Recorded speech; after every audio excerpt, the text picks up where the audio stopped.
The trees loomed tall and dense on either side of the narrow, winding road, their branches forming a natural canopy that cast long, eerie shadows across the group's path. Sam, gripping the wheel of his beat-up SUV, squinted through the windshield as the late afternoon sun dipped below the horizon. The GPS had long since lost signal, and they were now navigating by memory and sheer determination. "Almost there," Sam announced, his voice tinged with excitement and nostalgia. He glanced at Jenna in the passenger seat, her brow furrowed as she fiddled with her phone, trying in vain to find a signal. "You're sure this is the right way?" Jenna asked, skepticism evident in her tone. "Positive," Sam replied with a grin. "I spent half my childhood up here. Trust me, it's going to be great." In the back seat, Mark stretched his long legs and yawned. "I hope so. I could use a break from the city grind. This place better have some killer hiking trails." Lisa pulled out a worn map from her backpack and spread it across her lap. "We've got a full weekend ahead. Hiking, swimming in the lake, campfires. It's going to be perfect." Eric snorted from his spot in the back. "Yeah, perfect for a horror movie. 5 friends in a creepy old cabin in the middle of nowhere. What could possibly go wrong?" The group laughed, the sound echoing in the confined space of the SUV. They had been friends since college, bonded by years of shared experiences and late-night conversations. This trip was meant to be a reunion, a chance to reconnect and relive their carefree days. Little did they know, the forest held secrets darker than they could imagine. As they rounded a final bend, the cabin came into view. Nestled among the trees, it stood in stark contrast to the surrounding wilderness. What was once a charming retreat now looked weathered and neglected. The wooden shingles were missing in places, and the front porch sagged ominously. "Well, this is rustic," Eric quipped as they piled out of the car, each friend grabbing their bags. "Rustic is one way to put it," Jenna muttered, eyeing the structure warily. Sam clapped his hands together, trying to dispel the growing sense of unease. "Come on, guys. It's part of the adventure. Let's get settled in and make the best of it." Inside, the cabin was musty and dim, with dust motes dancing in the beams of light that pierced the grime-coated windows.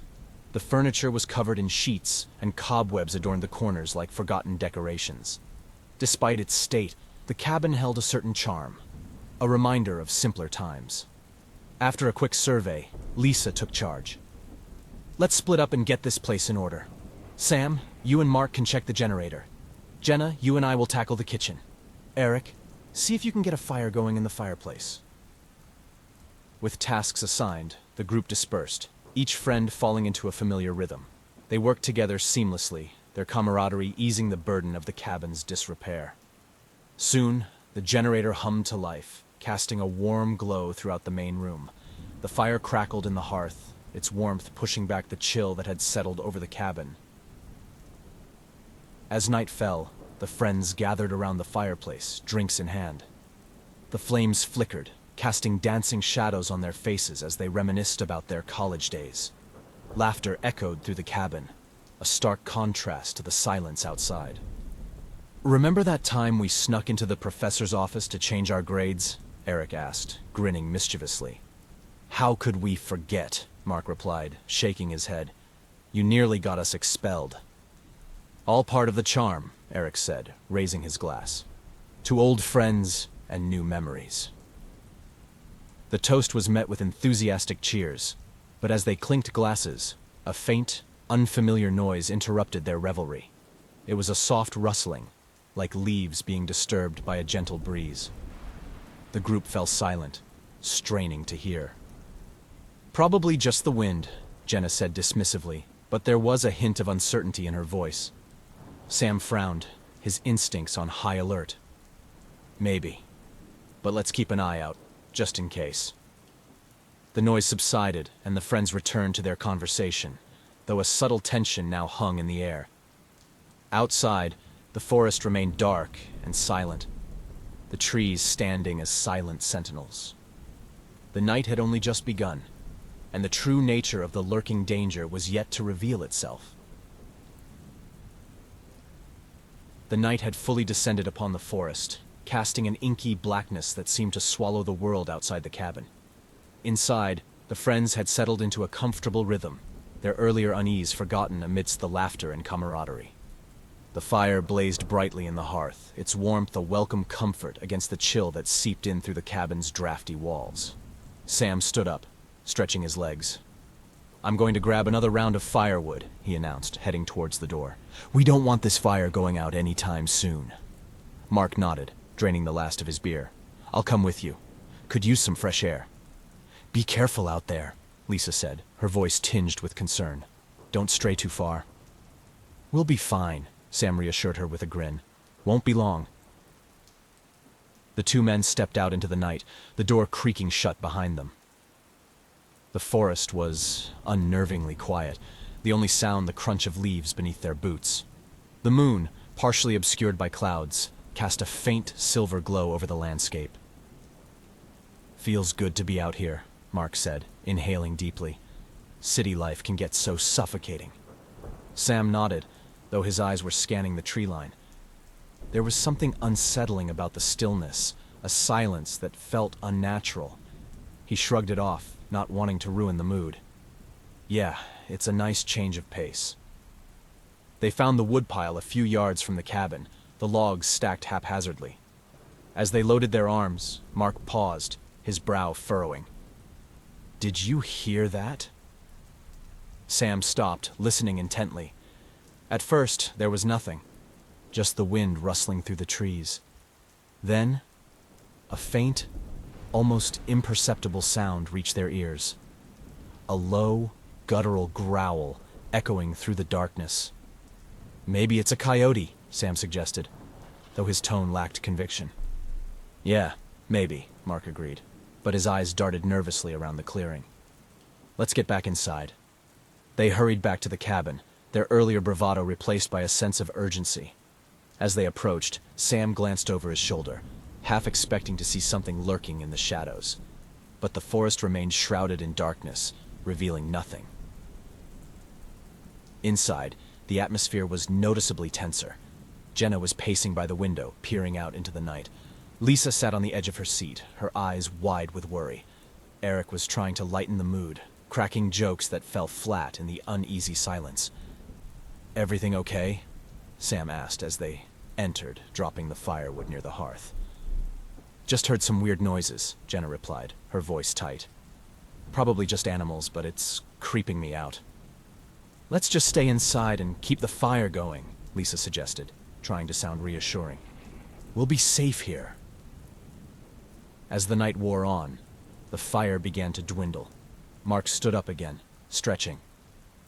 "I'll go grab some more wood." "Take someone with you," Sam said, his earlier unease returning. "I'll be fine," Mark insisted. "Just a quick trip." Reluctantly, they let him go, the door creaking shut behind him. The minutes ticked by, each one feeling like an eternity. The silence grew heavier, more oppressive. Finally, Sam stood up, unable to shake the feeling of dread. He's been gone too long. They grabbed flashlights and ventured outside, the beams cutting through the darkness. They called out for Mark, their voices echoing through the trees. There was no response, only the eerie stillness of the night. As they approached the woodpile, Sam's flashlight caught something on the ground. Mark's jacket, torn and bloodied. A chill ran down his spine as he knelt to pick it up, his fingers trembling. Nearby, they found more signs of a struggle. Broken branches, disturbed leaves, and a trail of blood leading deeper into the forest. "Oh God," Lisa whispered, her voice shaking. "What happened to him?" "We need to find him," Sam said, his voice steely. "Stay close and be ready for anything." They followed the blood trail, hearts pounding in their chests.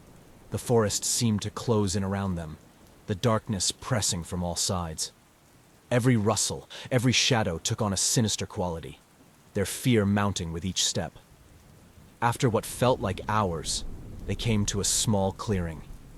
There, in the center, lay Mark's hat, soaked in blood. There was no sign of Mark himself, only the horrifying evidence of his struggle. "We need to get back to the cabin," Jenna said, her voice barely above a whisper. "We need to call for help." But as they turned to leave, a chilling realization settled over them. Whatever had taken Mark was still out there, watching, waiting. The forest, once a place of peace and nostalgia, had become a hunting ground, and they were the prey. With a renewed sense of urgency, they hurried back to the cabin, barricading the door behind them. The night was far from over, and the true horror was only beginning. The cabin was plunged into a tense silence, the friends' earlier camaraderie shattered by the grim discovery of Mark's bloodied belongings. They gathered around the fireplace, the flickering flames casting grotesque shadows on their pale faces. Panic etched into every line. Their eyes darted to the windows and doors, searching for signs of the lurking danger. "We need to stay calm," Sam said, trying to steady his voice. "Panicking won't help Mark. We need to think." "Think about what?" Jenna snapped, her voice rising in pitch. "Something out there took Mark. We don't even know what it is."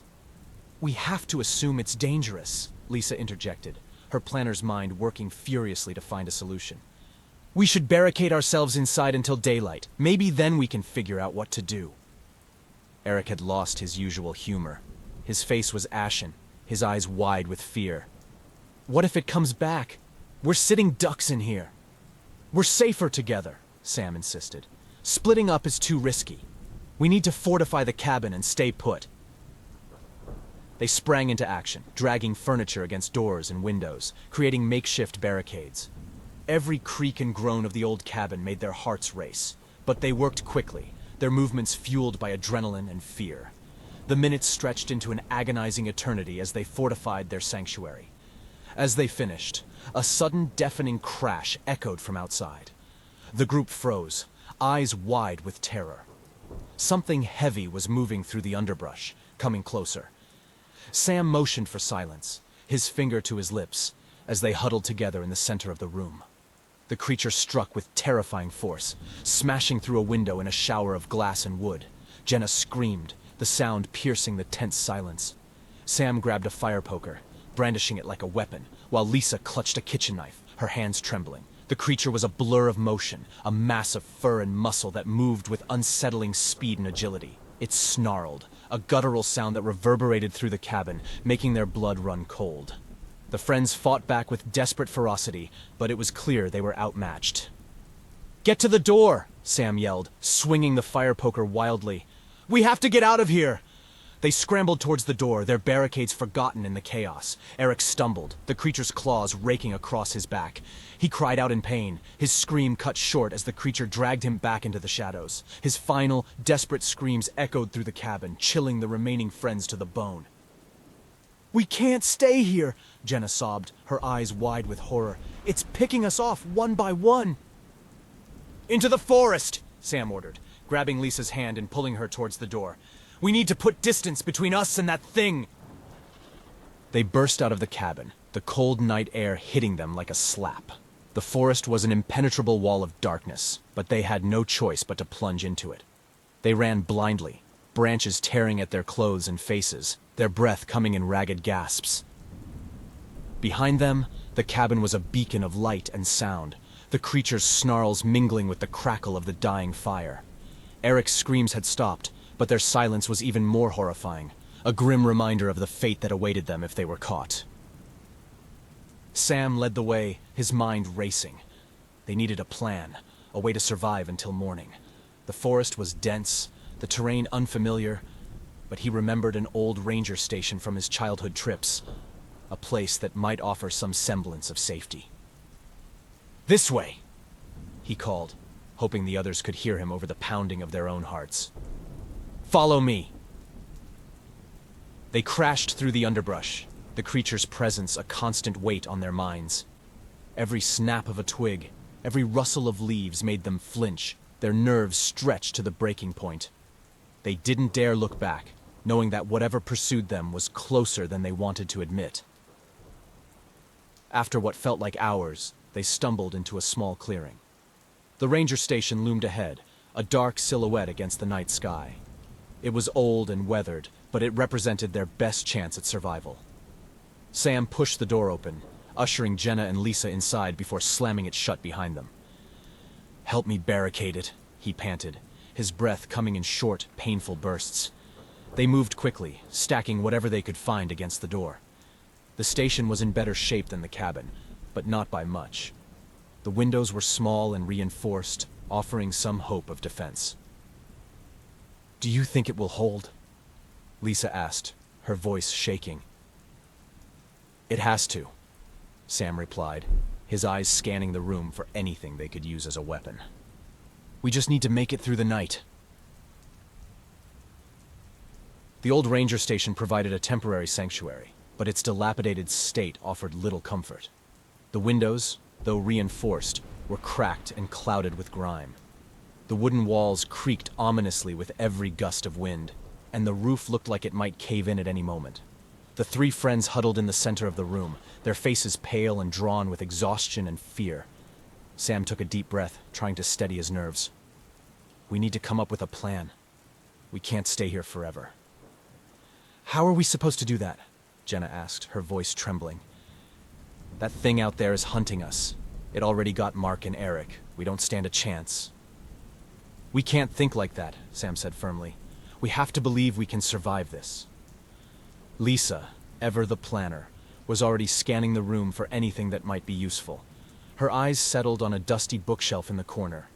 "There might be something here," she said, crossing the room and pulling out a few old binders and notebooks. "These look like ranger logs and journals. Maybe they have information about the creature." The three of them sifted through the papers, their fingers leaving smudges in the thick layer of dust. Sam found a journal that looked promising, its pages filled with handwritten notes and sketches. "Look at this," he said, holding up the book. "It talks about strange sightings and unexplained disappearances in the area. This could be it." Jenna and Lisa crowded around him as he flipped through the pages. The entries were detailed, describing encounters with a creature that sounded disturbingly familiar. The journal mentioned a series of brutal attacks, each one more violent than the last. But it also provided clues about the creature's behavior and possible weaknesses. "It says here that the creature is most active at night," Sam read aloud. "It hunts by scent and sound, and it's incredibly fast and strong, but there are a few entries that mention it being injured by fire and loud noises." "Fire and noise," Lisa repeated, her mind already working to devise a plan. "We have the fireplace here, and we can make torches. If we can create enough of a disturbance, maybe we can drive it away, or at least buy ourselves some time." Sam nodded, feeling a spark of hope. "It's worth a shot. Let's gather what we can and prepare for a fight." The creature emerged from the tree line, its eyes glowing with a malevolent hunger. It moved with a terrifying grace, its muscles rippling under its matted fur. The friends stood their ground, their fear turning to adrenaline-fueled determination. "Light the traps!" Sam shouted. Lisa and Jenna sprang into action, igniting the noisemakers and setting off a cacophony of sound. The creature recoiled, its snarl turning to a roar of anger and pain. Sam swung his torch, the flames illuminating the clearing and driving the creature back. The battle was fierce and desperate. The creature lunged, its claws flashing in the firelight. Sam and Lisa fought with a ferocity born of desperation, their torches burning bright. Jenna moved around the perimeter, keeping the noisemakers active and ensuring the creature remained disoriented. Despite their efforts, the creature's sheer strength and speed were overwhelming. It lashed out, catching Lisa with a brutal swipe of its claws. She cried out, blood staining her shirt as she stumbled back. But she didn't fall. With a fierce determination, she thrust her torch forward, the flames searing the creature's flesh. Sam took advantage of the opening, swinging his torch with all his might. The creature howled, its fur catching fire. It thrashed wildly, but the flames and noise were relentless. In a final, desperate move, Sam drove his torch into the creature's side, the fire engulfing it completely. The creature's roars turned to agonized screams as it collapsed, its body writhing in the flames. The friends watched, their breaths coming in ragged gasps as the creature's struggles grew weaker. Finally, with a last shuddering breath, it lay still. The clearing fell silent, the only sound the crackling of the dying flames.